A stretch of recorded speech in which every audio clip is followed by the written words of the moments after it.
Hi, everyone. Thank you for coming out to the second day of Cake 2013. Today's panel is sponsored by legendary comic shop Chicago Comics. Chicago Comics is Midwest's most comprehensive comic shop, specializing in independent and small press titles, as well as carrying a full array of mainstream publishers. What an honor to have Kim Deitch here in conversation with Caitlin McGurk. Hello, everyone. I'm Caitlin McGurk. I'm one of the curators at the Billy Ireland Cartoon Library and Museum down in Columbus, Ohio at Ohio State University, largest cartoonite library. It's my great honor to be here with Kim Deitch today. I really feel like if it weren't for what Kim and his contemporaries kind of set off over 40 years ago in the 1960s with the underground comics movement, we would not have the community that we've built at this point. Like, we've all come from that. And I feel like we're really at a golden age in comics that we can really thank them for. Kim is a cartoonist who's been working for over 45 years, going from the alternative papers in the 1960s up through the comic book movement and underground comics, and now continuing into graphic novels. I think we have a lot to learn from him, and it's really exciting for me to be here. I have a little bit of a PowerPoint with some images in it that I might go through. So.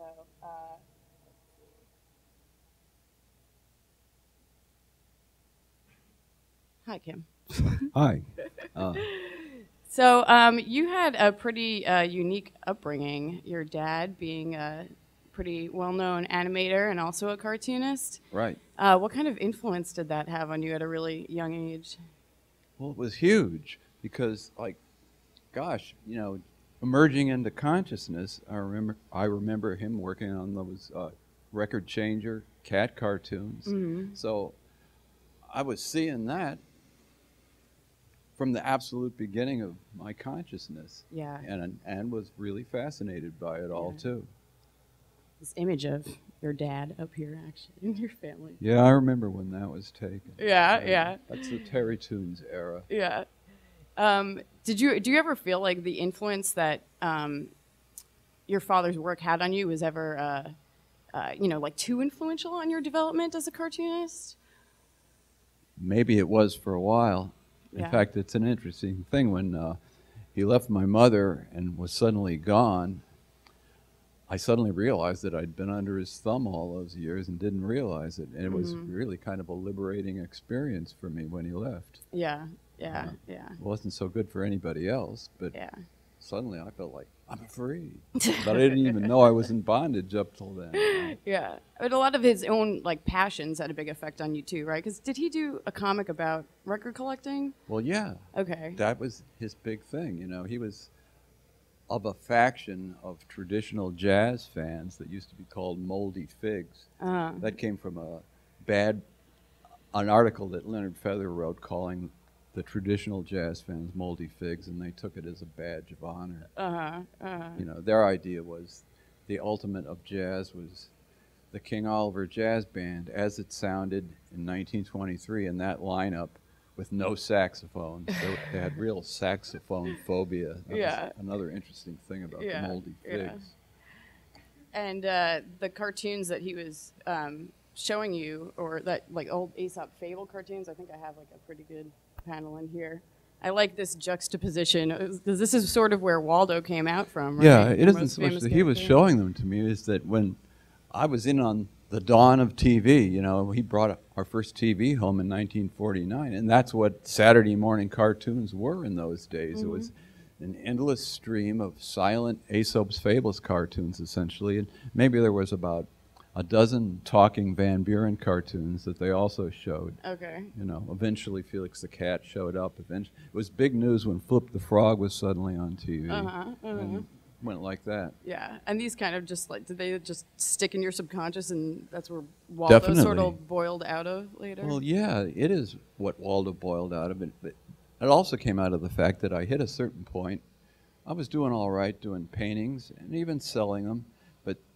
When I started thinking that, like a lot of people did at that time, that comics was really a great untapped source for creative artists, I would like to get into it, but I felt the major stumbling block was that I really couldn't draw that well. Mm-hmm. But I figured, I thought about those old cartoons, and I thought, well, you know, I could probably finesse one of those cartoon cats. Part of why they had so many cartoon cats in those things was they were easy to draw. Yeah.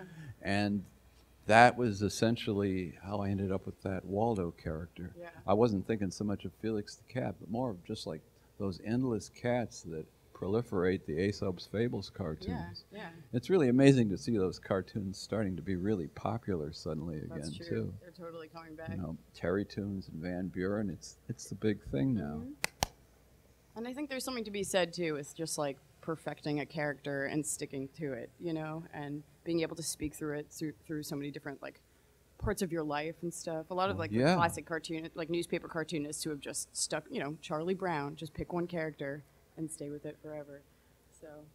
Yeah, well, I've enjoyed having Waldo around, and it's been fun making all the weird discoveries about him over time. Yeah. You know. Yeah. So, so back when you were, before you went over to the East Village Other and discovered all of that, right. What kind of art were you doing? Like, how did you first discover kind of the alternative comics world? Well, you know, I'd been to art school. I wasn't really clicking in art school. I went into the Merchant Marine for a while, and when I got out, I just started doing straight jobs. And one straight job I ended up in was being a child care worker at an orphanage, where I was like the father figure for like 13 little girls. And one of my coworkers there, I was showing him the artwork I was doing, and actually what was happening with my artwork at that time was it was sort of segueing out of a painting style into a comic style, because my brother Simon had been showing me all of the things that were going on with Marvel Comics. And I was basically saying the same thing to one of my coworkers that I was just going over with you, is that I really think that this comics medium has some real room to grow, and I'd love to be a part of it. The only thing is I can't really draw that good. Yeah. And then this guy said, well, I don't know, it's drawn as well as Captain High. And that was in the East Village Other? That was in the East Village Other, and he went and showed me some of them, and I looked at that, and I thought, well, yeah, I could compete with that. And so I took $500 I had saved up in the bank and moved down to the Lower East Side. I still wasn't sure whether I was going to pursue painting or comics, but I went over with some comics that I had, and showed them to the East Village Other, and basically they said, well, you know, these are nice, but they're not psychedelic enough, which was the big buzzword at the time. And I met the art director. He turned out to be the guy that drew Captain High. And he gave me a job right away selling dope. Okay. And and so I went home and smoked some of it and came up with this sort of psychedelic superheroine called Sunshine Girl. And they went for that right away. They said, well, can you do this regularly? And I said, yeah, I can do that. What's the pay? And they said, well, there's no pay. But I had my dope dealing job, so, you know, it was working out for a while. Did Waldo emerge before that in your comics? Or like the I'd actually, before I even left my last straight job, I'd had some comics featuring a cat. I hadn't come up with that name for him yet, but yeah, he was already around. Okay. I've heard some interesting stories about a job that you had at an insane asylum before That's that. right. Was that kind of where you decided it was time to? Yeah, you know, I was on the all-night shift. They called it the graveyard shift, which is really true, because that's when everybody died, and we had to lug people off to the morgue down in the basement. But I had a lot of time to read and reflect, and I started thinking, well, what are you doing? You know, you're 20 years old, and nothing's happening here. You know, you gotta have some goals.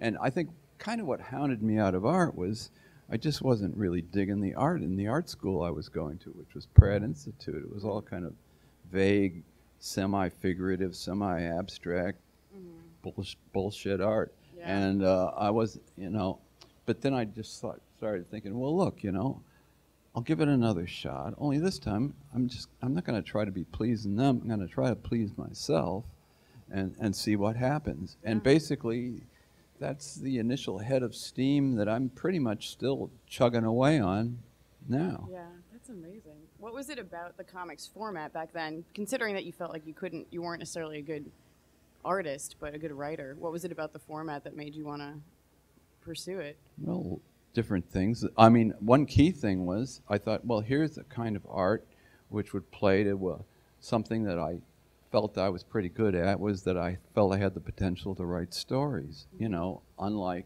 most other kinds of art. You know, yeah, and one of the things that got me going is I was on that graveyard shift at the Nut House. One day somebody left a copy of Red Book magazine around, and like, okay, what's Red Book? It's a woman's magazine, basically. I'm just sort of flicking through it idly.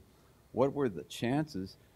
In the middle of it, there were two beautiful color reprints of Little Nemo and Slumberland, and I thought, now there's some art I could relate to. Yep. You know, and so that, you know, between Marvel Comics and seeing some of those, shortly after that, the Metropolitan Museum of Art did a Little Nemo. They did a Winsor McCay retrospective, and they had them all up on the wall, and that was just like, wow. Yeah. You know, and so then I just started thinking, well, okay, let's see what can be done here. You know, it seems like there's a lot of unfinished business in comics. Comics kind of came around about the same time as the movies did, but then they just kind of got filed away into a state of arrested development, and there was plenty of room yet, you know, to do something. Yeah. And it just seemed, it's all relative, but it just seemed like it had more potential validity as an art form than the gallery art that I was seeing around me at that time. Yeah, yeah. That's amazing. What was your work ethic like back then? Were you how often were you putting out comics for East Village Other? My work ethic was terrible at the time. Yeah. You know, I was a real lazy bum. You know, it's just over time I've figured out different ways, you know, to get myself in gear to do stuff. I mean, you know, I'm good talking to kids because I can relate to them. You know, I say, look, you know, I was a lazy bum just like you once, but you know, I got out of that, and I figured out ways to get out of it, and you know, maybe I can help you too. Yeah, yeah. You know, so. Did you get to meet a lot of like your comics heroes back then, if you had any? Yeah, like, I met a lot of interesting. Believe it or not, I met Harrison Cady. Oh. You know, in 1961, it was like meeting a character out of Charles Dickens. He had this really passé stentorian way of speaking, and he told us what it was like getting into the commercial art business at the turn of the century. I was floored. Yeah. I didn't even realize what a good artist he was at that time. Yeah. It was just an accidental meeting. It had nothing to do with knowing my father or anything. It was just, it just happened, you know. And but yeah, I've been lucky enough to meet all kinds of great artists. The older generation of cartoonist people too. Well, you know, I got some good quality time with Jack Kirby at some point. I actually met Steve Ditko. Really? Didn't have what was that like? Me and Gary Groth went over there, and he came out and shook hands with us and threw us out. Nice, of course. Okay, yeah, yeah. But I pressed the flesh of the great man. You know? That's huge. Who was well, here's some of your early comics. This is a Sunshine Girl, and that's, I think, a collaboration with you and your brother, Simon. Simon, yeah. Actually, speaking of that, was there a lot of like sibling rivalry when you guys were younger, or were you collaborating as kids? Like, was it about impressing Dad? We fought like dogs. Yeah. We only made friends. We took a mescaline trip around 1965, and we just kind of reviewed our life together and buried the hatchet. Nice. And after that, he was my best friend for years. Simon. Yeah. Okay. We're not so tight anymore, but you know, he has been a great influence on me, and I think he has a terrific mind. I think he's really a genius, but he's also really lazy and has other issues. That, you know, it's tragic, really. Over at the East Village Other, who is Joel Fabricant? I've heard he Joel Fabricant, had a big influence on you. As far as I'm concerned, he's the guy that really gave me my start. You know, I was there at the earlier era with Walter Boert, but at a certain point, he married a millionairess, Andrew Mellon's granddaughter, and just sashayed off somewhere. And Joel, who was the business manager, somehow took over. And Joel was the guy who started paying me a regular salary. And he was just kind of this roughneck, tough guy. I'd seen him beat up guys in the place on several occasions, but they always had it coming. Yeah. And he took a little getting used to. Yeah. But, gradually I realized that this guy was solid. And, if he ever made you a promise, he'd keep it. And he really took care of us. Yeah. And I revere his memory. I miss him terribly. That's where you also met, and I think you lived with Spain too? That's right. And did you meet Crumb when you were back there too? Well, once me and Spain were rooming together, yeah. One day Spain came in and went, "Hey, Kim, Bob Crumb's in town." And I was working on my strip. I don't think I even got up.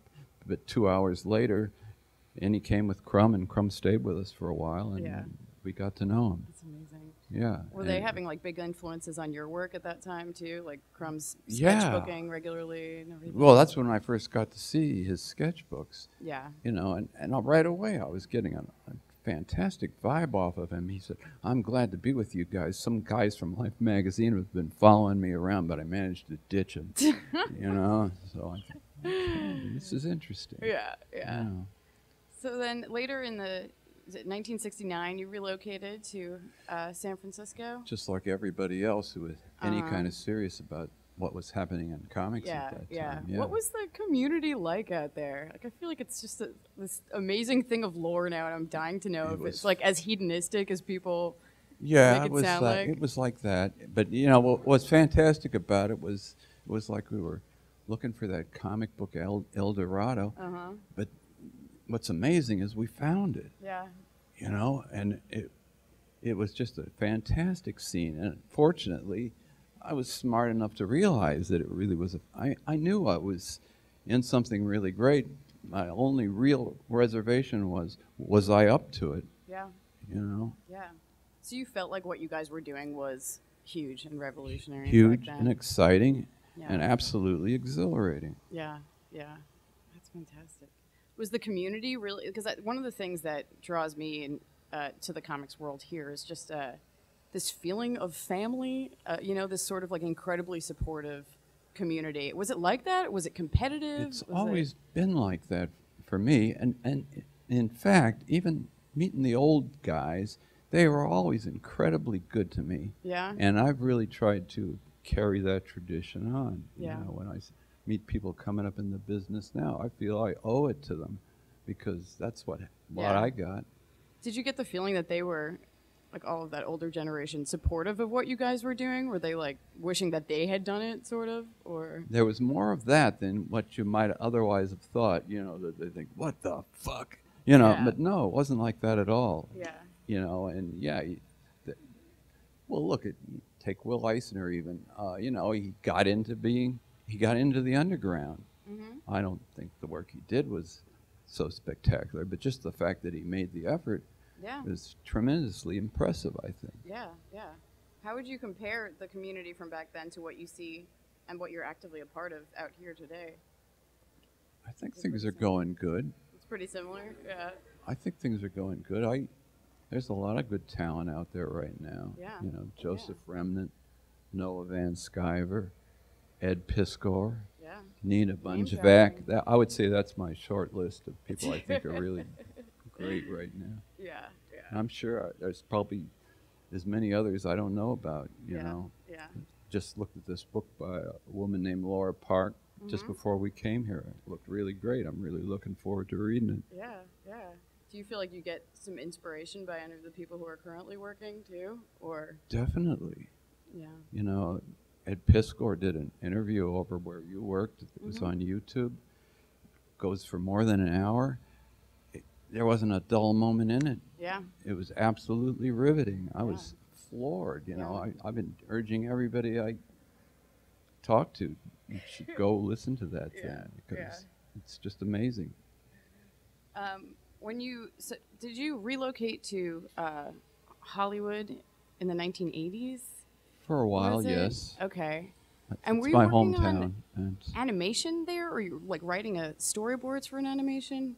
Did I do any storyboard work there? I read something I might about have Northern done. California. I might have done a little. I have done it at various times. Okay. And I lived for 11 years with a girl animator, so I worked on her cartoons. Okay. Was that Sally and Cruikshank? yeah, Okay. and different stuff over the years. I never go looking for animation work, but if it comes walking through the door and I'm not busy. I've seen you did a video for They Might Be Giants, right? Yeah, that was interesting. Okay. They didn't have much money, but what's sort of interesting about it, the lack of money, when the animator, he wasn't getting that much money, so he just used my storyboard roughs as the animation extreme. So it really is like my art, kind of rough, but come to life. Yeah, that's incredible. So. How did living out in Hollywood, I mean, that's where you started doing Hollywoodland, right? Yeah. And were the people that you were meeting having a huge influence on that? There's a great scene out in Los Angeles. I met a lot of wonderful people there.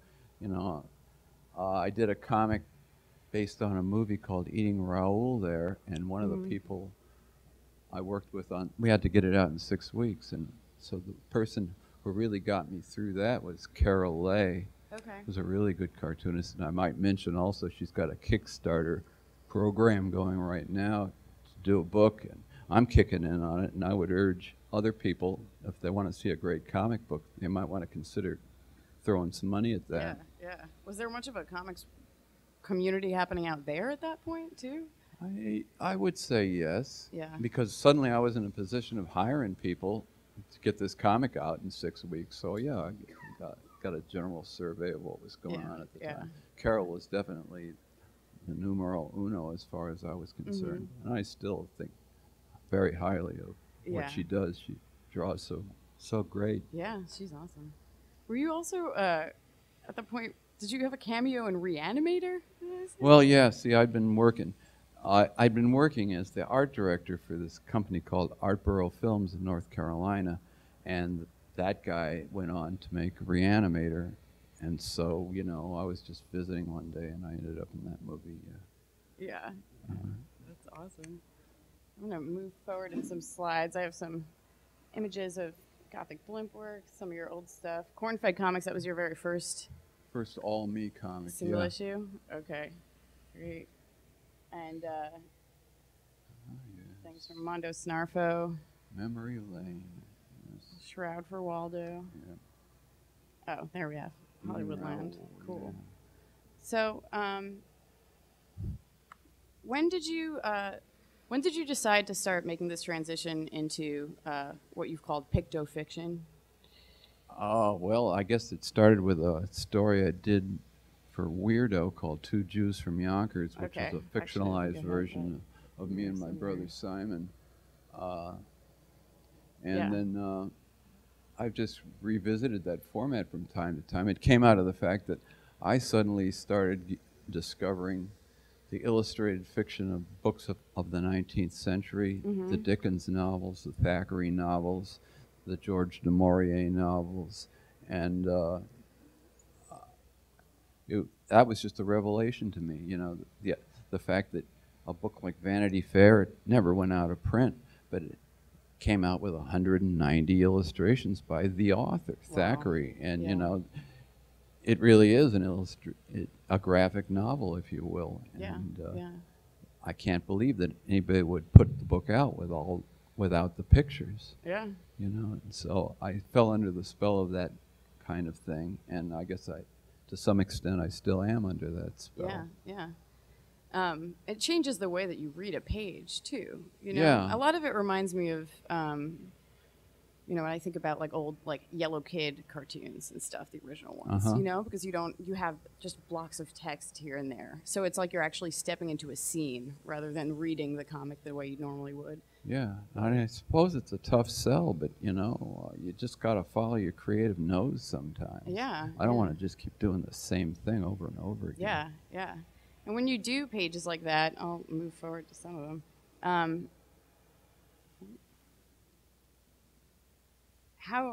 Here's some Kathrine Whaley stuff.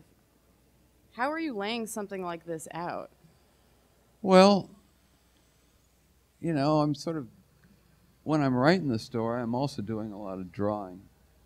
One seems to feed the other. And so a lot of times those idea drawings end up being the actual layouts. Not always, or they'll be just slightly changed. It's just a matter of trial and error, really. Yeah. Do you write the entire script for the... I do, but I'm drawing the whole time. Okay. Yeah, so they're influencing each other a lot. Yeah, it's all, sort of the sketchbook level. But, you know, a lot of that stuff comes out so good that with very little change, sometimes they'll end up being the layouts. This particular one is not such a case, but... Yeah, well, move forward to... this is a beautiful page. Yeah, that was fun. The Brooklyn Bridge. Yeah. Well, the Kathrine Whaley book just debuted at Cake, right? So that's right. Can you tell us a little bit about it?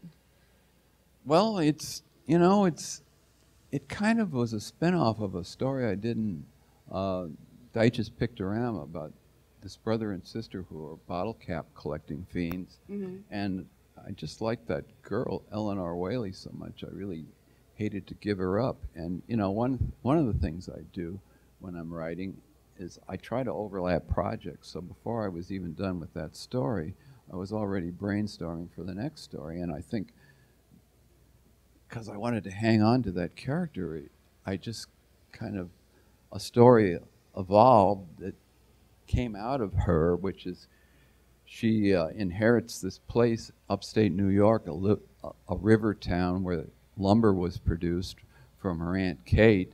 And when she's there, she finds this big manuscript from her Aunt Kate, which is basically in the form of a letter to her. Mm-hmm. And it's basically Kathrine Whaley's autobiography. And, you know, so that's the framing device in which I tell this story about Kathrine Whaley. And the interesting thing about that is, how did that start? Well, I was still working on a story called The Sunshine Girl for Deitch's Pictorama, and Pam was going, well, what's the next one going to be? And I said, well, I don't know exactly, but I'm kind of seeing this guy. He's from the 18th century. He's wearing a powdered wig, except it's not the 18th century, and he's got a dog. She's going, uh-huh. And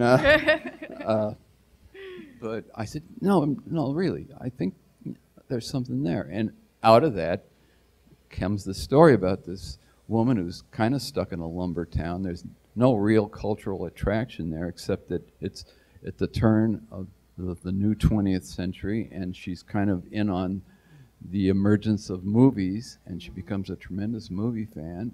And at some point, this really weird guy named Charles Andreas Varney comes through town, and he is dressed like a dandy out of the 18th century, and nobody really knows what he's doing there. And he basically is telling her that, well, it's destiny. I've come here for you, and I want you to come away with me because I have this fantastic project I want you to be involved in. And what that project comes out of is another story idea that I'd had for a long time, which basically came out of a situation. I'll tell you, there was one day when I was having dinner with Gary Groth and Gary Panter, and we're sitting around, and at one point Gary says to me, Kim, what's the greatest story idea you have that you haven't used yet? You know, just, what a question. Well, but I had the answer. And I said, well, I got this, it's not a story, but it's just a gimmick for a story, which is Jesus Christ is throwing the money changers out of the temple, you know, and over at one side, there's this strange Arab, and he's got some kind of a machine where he's scoring lines along the sides of metal urns, and he's pouring acid through a horn-like funnel onto the urns. And because Christ has lost his temper and he's shouting when he gets thrown out of the temple along with everybody else, later at night at the camp, he notices that the scored lines on the urn, they're all jiggly, and when he runs the needle across them, he hears Christ's tirade, you know, and he's inadvertently recorded it. And, you know, it didn't seem so crazy to me because, you know, when you think that the talking machine, there was no electronic business in it in the initial invention. A smart cuckoo clock maker could have invented it in 1649, except he didn't. Yeah. But But here's the kicker. Once I'm already working on this story, somebody had found somebody before Edison who had been making graphic design. Well, he'd had people talking through a horn while pulling a piece of paper through so he would get the vibrations of their voices. And he wasn't doing it to record the sound. He just wanted to study the vibrations. But years later, with computers, playing it through computers, they've actually picked up the human voice. You can go to YouTube tonight and type in early recording, and you can hear a 10-second recording of a woman singing a snatch of the French folk song Clair de Lune from 1860. Wow. And there's even some earlier ones from the late 1850s of like a tuning fork being struck. Yeah. So it's not that far-fetched. Yeah, yeah. Anyway, I worked that into the story, you know, and this guy's found these urns with the recordings of Christ's voice, and it presents a new humanist Jesus Christ, not so trapped up in dogma, and he feels that at this time, the dawn of another world war, this is the message the world needs to hear. And the way he wants to present the message is to make a movie serial, which are now really popular, and they're really popular usually with girl heroines, and he wants Kathrine to be the star, and to attract the largest possible audience, he wants her to appear nude in it. Yeah. And that's not so far-fetched either, because before 1920, there was a lot of nudity in films. You know, in fact, one of the ones I'm going to probably be showing people promoting the book is this weird one called The Hypocrites, directed by a woman director named Lois Weber, where there's a character called the Naked Truth, and she's walking around butt naked with a big magnifying glass focusing in on human hypocrisy and all its various manifestations. I mean, you know, it's more of its earnestness is impressive, and its pictorial quality is impressive. In a lot of ways, it's kind of a silly film, but just the fact that it was even made, and also the fact that it's still around for us to look at is kind of cool. That one of the things that I admire the most about your work is how, you know, a lot of, because you're weaving fiction and history so much together, when you have really, like, you know, dove into the Kim Deitch universe and all your characters that you've created, it also ends up being like a gateway back into our own universe, because you're referring to so many things that are based in fact, like the Hypocrites, if I'm thinking of it. Yeah. Is that the film that, was there a female actress in it that ended up, she had like statues that were modeled after her in New York City for a long time? Like every time I'm reading your books, I'm like taking notes in the margins of things to check out. That's another bunch of nude films. There was Audrey Munson, who was a famous nude model. She made a series of films as well, and now, of course, they always had nudity in them because that's what her claim to fame was. She was a famous nude. Yeah, and something about like she was really, really successful at a young age, and her landlord fell in love with her and killed his wife. I was just like, you know, I ended up going off on this like research tangent just from, you know, reading like a small mention of her in your book. Yeah, like, I feel like you have this way of like bringing a lot of like obscurities to light, but you're also like giving a life to a lot of people that, you know, are not even like remembered anymore, even if you're changing what their life is, because you're fictionalizing a lot of it, right? Yeah, well, it's fun to dig around and find out stuff, you know. I just listen to and look at the same things everybody else looks at. I mean, that's a big fat bore. Yeah. You know, it's okay to keep one eye on that, but come on, get creative, you know. Do your own research. Yeah, yeah.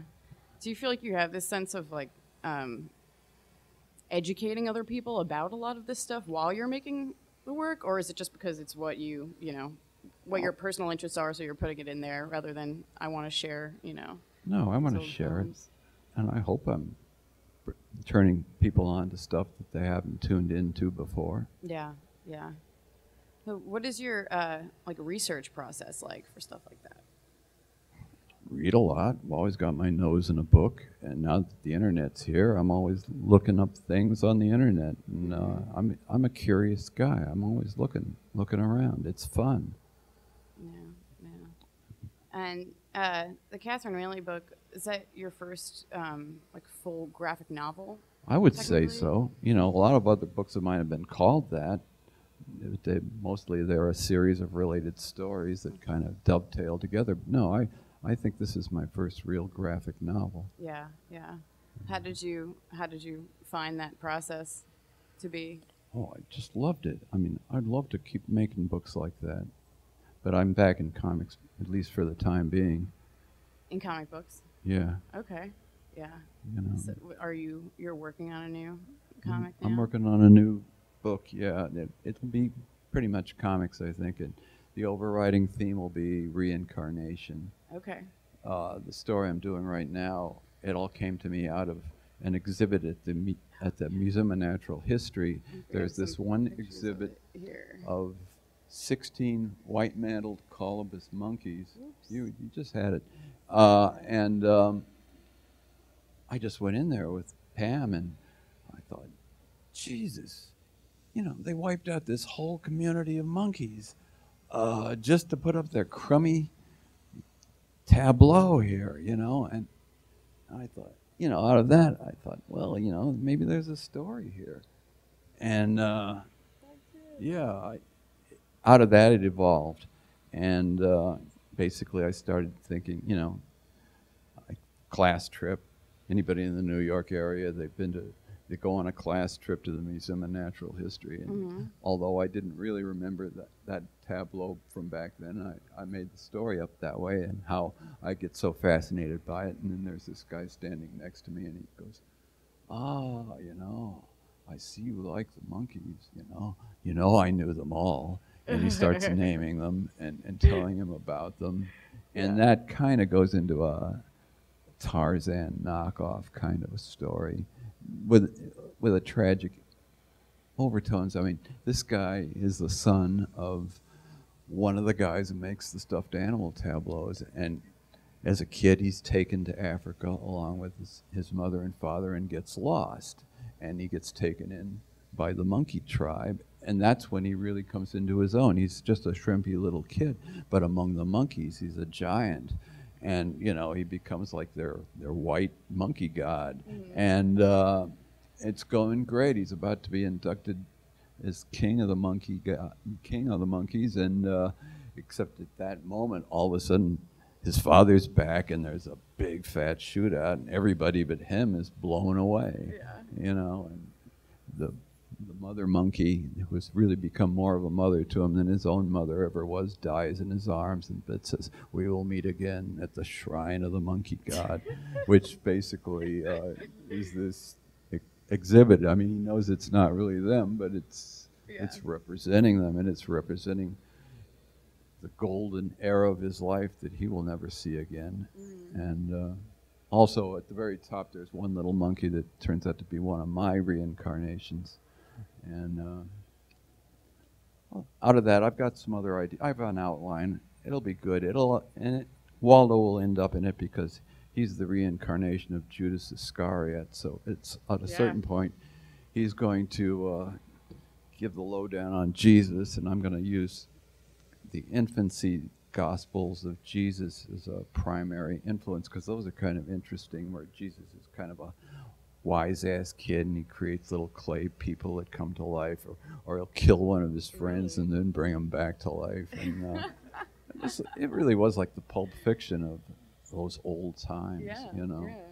And I think I can make something good out of that. It sounds like it. You know. I don't think there was a single cat in Kathrine Whaley, let alone.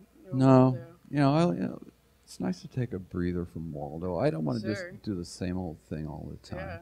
And part of why I think Waldo's worked out so good is I never force it. You know, I only do it if I have a good idea. Of course, my next good idea is he's going to give a really bad review of Kathrine Whaley on the Comics Journal website. Oh, that's great. Really. Yeah, I'm working on that right now. That's awesome. So the new comic is going to be, it's a serialized comic? about this? I don't know. I mean, I'm just doing it right now. Yeah. I don't. It's too soon to say. Yeah. But I wouldn't mind trying to serialize some of it because I'm in no hurry to be done with it. I want to take all my time and make it really good. Yeah. So if I could get out part of it before then. I mean, the first story is a standalone. This story will be 24 pages in itself. Okay. But I don't know if there's no such thing as a comic book anymore, really. I don't know. I don't really, the answer to your question is I'm not quite sure yet. Yeah, yeah. But you said you work on like the next project while you're still working on. I try to the same overlap one? them. Just to keep the momentum up. Exactly. Yeah. It's a good idea because I'll tell you, before I figured that out, you finish something and you think you're riding high, and then suddenly you start, what am I going to do next? You hit into a slump, and there's just nothing worse than it. You just start to wish you were dead, Yeah. You start haunting the library, reading short stories, looking for something to latch onto. But there's better ways. Over time, I've figured out a lot of stuff. Yeah, yeah. Have you Thank ever had heavens. a time where you stopped? I used to have periodic slumps, but thank God, knock on wood, I've kind of got techniques to keep it going now, Yeah. which I think is one of the greatest things I've ever discovered. Yeah. What kind of techniques? You have to. Well, essentially, it's all involved with using more of your subconscious mind and making your subconscious mind more of your creative partner than it normally is, and there's a lot of ways to do that. Part of it is what I was saying to you earlier about, kind of overlapping, like when I'm writing, I'll write and write and write until I'm written out. But then, that doesn't mean then I stop. What I usually do is I'll back up to the last place where the writing was good and start drawing the most detailed picture of that scene that I possibly can. That kind of relaxes me a little bit. When I stop straining so hard and I'm working on another discipline, I start to get flashes of ideas. And while I'm drawing that picture, I'm writing things down. Yeah. The other thing I do, and this is really important, is I take my work to bed with me. I mean, when the day is over, I take it all and I look at what I've done, and if it isn't going well, sometimes that's not so bad because you'll get so depressed you'll sleep really well. And but it's amazing, by mentally addressing the situation, you go to sleep, you get up. When you get up, you don't check your email or go see what's in the New York Times. Yeah. You just maybe coffee up. But other than that, it's amazing how stuff that you thought you'd never figure out, suddenly the path is open and it's starting to happen. Yeah. So those are the kind of things. Yeah. And they work pretty well. Yeah. Do you still keep? I've heard that you keep like 16-hour work days. Is that? Well, actually, back in Virginia, where I really grew up at the age of 40, I was working phenomenal hours. I was like a one-man comic book boot camp. I was running 6 miles a day, working out in other ways, and putting in, like 80-hour weeks. Not every week, but usually on average at least 70 hours, you know. I try to do an honest 40-hour week now. Yeah. I keep track of my hours just like I was punching a time clock. Yeah. And, no bullshitting around about it. Actually working, actually drawing. If I drift off in something, oh, fine, okay, but take yourself off the clock. Yeah. And at least 40 hours every week. That was one good thing I learned from just working in the working man's world, and punching real-time clocks and all of that. Yeah. And also, working in that world helped me, one of the things that helped me cure myself of being a lazy bum, Yeah. So. Yeah. I think we have to turn it over to questions. We have about 15 minutes left. Okay. So, anyone have any questions so far?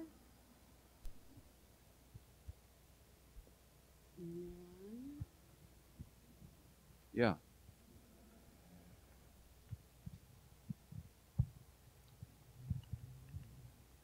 the little I've observed of you over the weekend. You seem to be a soft-spoken, mild-mannered kind of gentleman.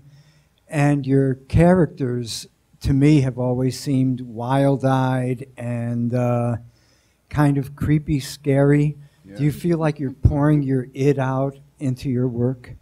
Oh, I can be plenty creepy, scary in person. You Thank just you for haven't not caught me being at the today. right moment. That's, no, I got a terrible temper. I had a crazy Irish great-grandmother, and I definitely inherited plenty of weird stuff from that. But I try to keep a lid on it because it's not a good thing. Is that where Waldo comes out of? It could be part of it. Yeah.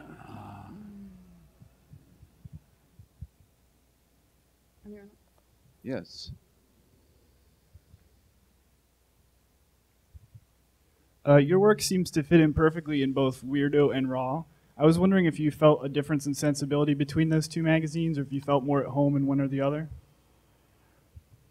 Well, this is going to sound pretty bland, but I really liked working in both of them. But it's also true that it was a very different situation in both of them. In Weirdo, you pretty much have your own wicked way with what you're doing. Peter Bagg was a great editor, though, and actually he was more hands-on than Crumb or Aileen was. But he never had a bad criticism, but that he didn't have a good idea of what to do to get out of it. And I think he was a totally great editor. But then going over to Raw, Art was a fantastically good editor. He was extremely hands-on. You couldn't do a job with him without having a big fight at some point while it was going on. It was more or less expected, but it wasn't personal. And working with Art was terrific, if not fun, but I felt like I learned a tremendous amount from him. And, you know, over time, I consider him to be a true friend. So anything else about that? Does that pretty much cover it? Did you do like a different type of story for one or the other magazines? Well, I don't know. You know, it all was my own ideas. The one I thought at the time was more hoity-toity was Arcade, you know. But I think that was a little wrong-headed of me, because I look at the work now and it seems pretty good, and it seems like a pretty good magazine.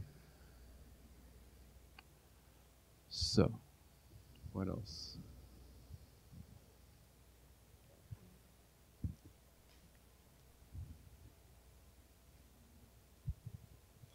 You spoke briefly before about fighting like a laziness almost.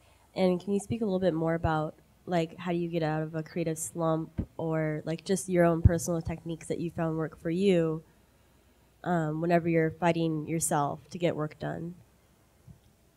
I'll tell you one thing that I didn't bring up before that I really swear by is get into physical fitness. You know, I've never been particularly athletic, but I picked up the workout bug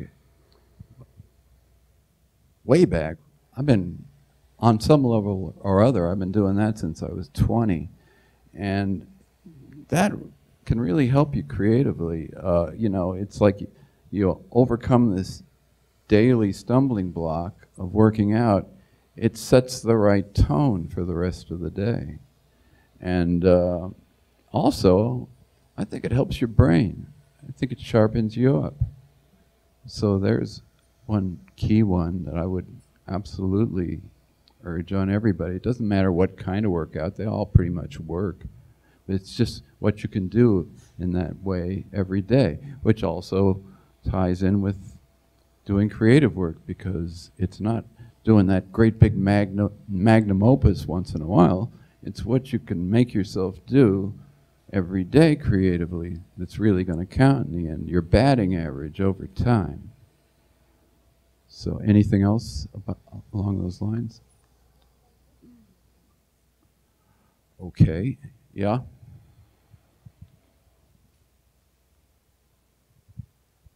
Mine is a two-part question. I wonder if you dream any stories, and if you believe in reincarnation.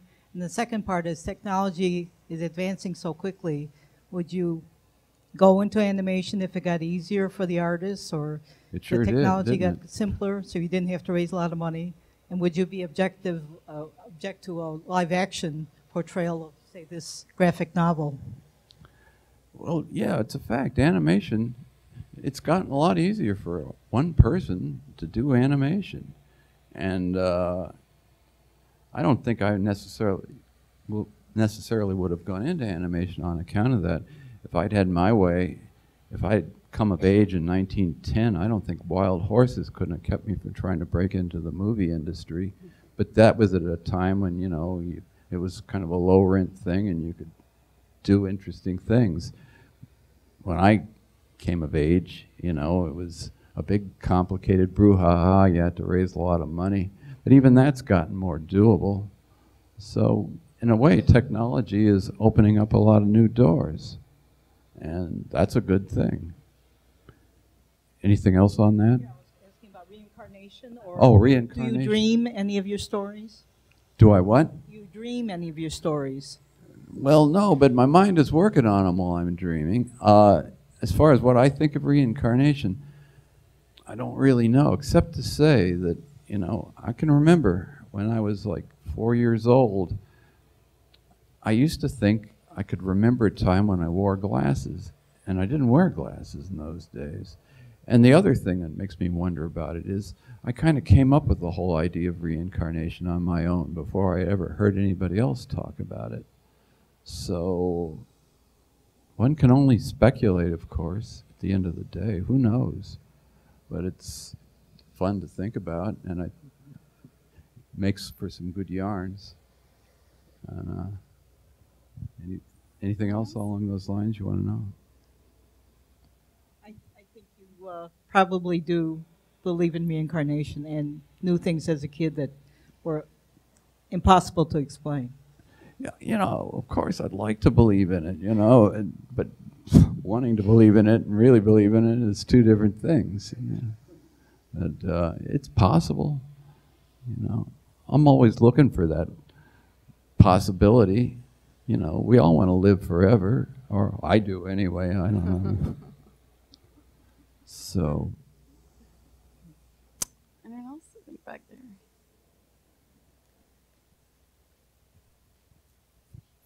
I like what you said earlier about how movies and comics both started around the same time, but now we've got movies with $100 billion or $100 million budgets, and you know it's very, very difficult for a comic artist to actually make a living doing comics.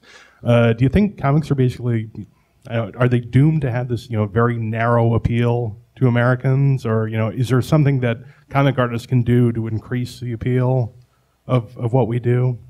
Gee, I don't know. I mean, you just got to keep pitching away in there. And I think the main thing to keep in mind is just try to please yourself, you know.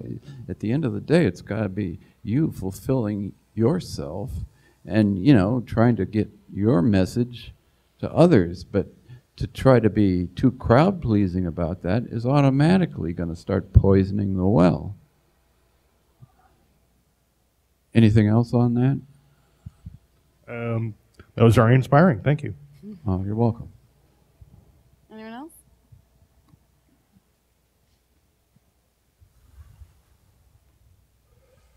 You talked before about how things you researched and historical like events influenced your work. I was wondering if you could talk more about how like events in your own life, if they had an influence or not, if you tried to separate yourself from events that you experienced. In terms of becoming a comic artist? In terms of like storylines and stuff, because a lot of your stories I feel have influences like in historical like events, like you were talking about the clay jars and the historical like recordings, and I was wondering if like your own experiences, like personal, like maybe autobiographical somewhat, had a lot of influence as well.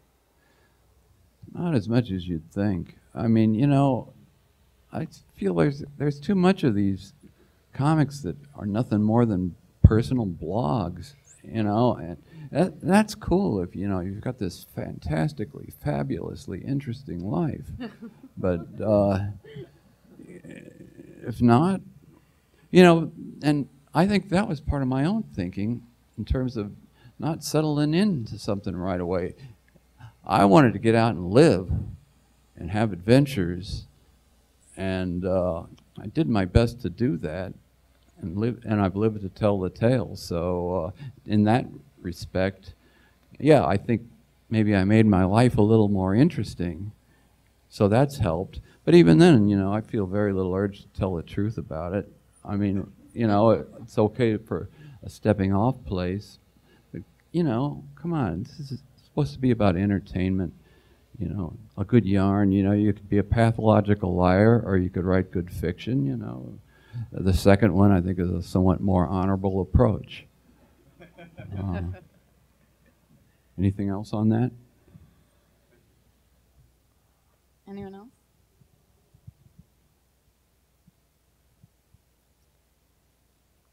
I have one last question. Oh, sure. Being that so much of your work is influenced by like the entertainment industry, Yeah. what is it about the entertainment industry that intrigues you so much?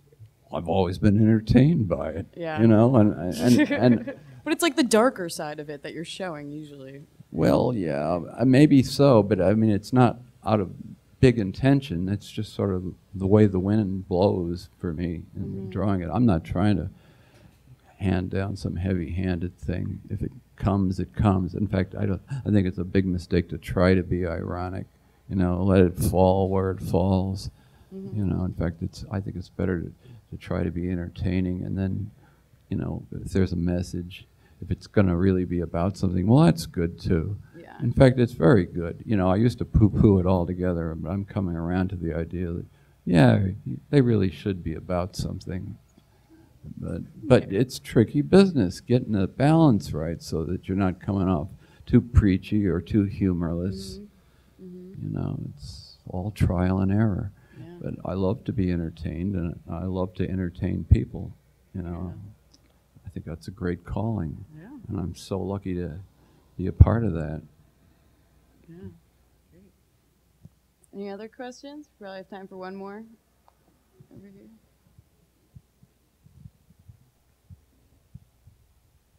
I was wondering, out of all the places that you've lived, what city has been your most enjoyable? Gee, that's a good question. You know, it's so weird. You know, I never would have thought it, but I guess it's New York City. You know, a city that I hated for years, all my life, because it's such a mean place. But that's where I met my wife, Pam, and that's these last 20 years have been the best years of my life. So I guess it would have to be New York City. But I've lived a lot of interesting places, you know, and it's been fun to get around. So. All right. Well, I think we're out of time. Thank you so much, Kim. This is a huge honor. Thank you so much, everyone, for coming. Thank you.